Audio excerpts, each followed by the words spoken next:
After Joshua and his whole generation died, another generation grew up who didn't know God or what he'd done for the Israelites. The Israelites abandoned God who'd rescued them from Egypt and copied the immoral practices of the nations around them. God was angry. He allowed raiders to conquer them and steal their possessions. They could no longer stand up against their enemies. Whatever they did, God opposed them. The Israelites groaned under their oppression, and it broke God's heart. So God raised up judges to rescue them from their enemies. Whenever God raised up a judge, he was with that judge, and he rescued the Israelites from their enemies as long as the judge was alive. But after the judge died, the Israelites turned away from God and acted even more wickedly than their parents had. This is Storytime with Josh, and these are the exploits of the judges.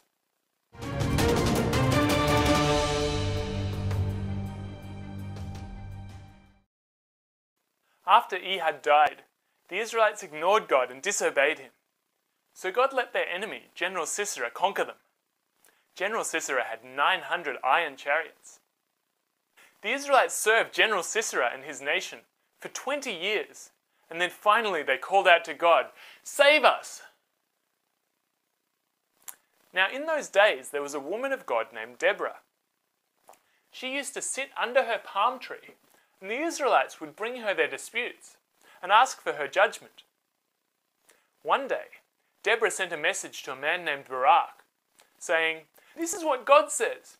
You are to gather together 10,000 Israelites and go and attack General Sisera and his army, and God will lead them into a trap and you will be victorious." Barak replied, "Deborah, if you go with me, I will go. But if you stay here sitting under your palm tree, I will not go." Deborah said, "Because of this, you will get no honor in this battle, because God will let a woman defeat General Sisera." So Barak gathered together 10,000 Israelites, and Deborah went with him. General Sisera was told, "Barak has gathered together an army of Israelites to attack you." So General Sisera got his 900 iron chariots and all of his foot soldiers and set off to find Barak. Then Deborah said to Barak, "Attack! Today God will give you victory."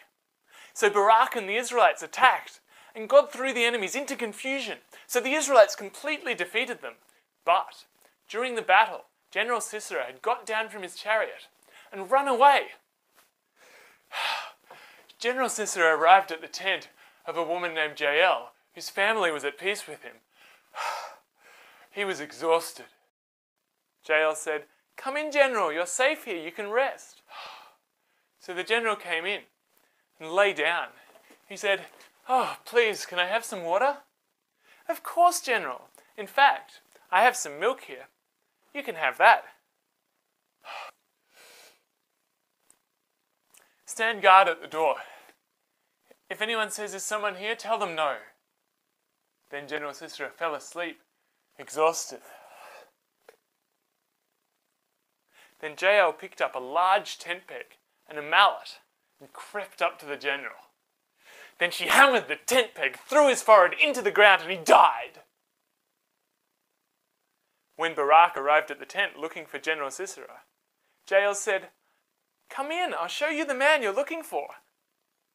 And there he was, dead with a tent peg through his forehead. So God rescued the Israelites through Deborah, and the land had peace for 40 years. Hey, it's you. Welcome back.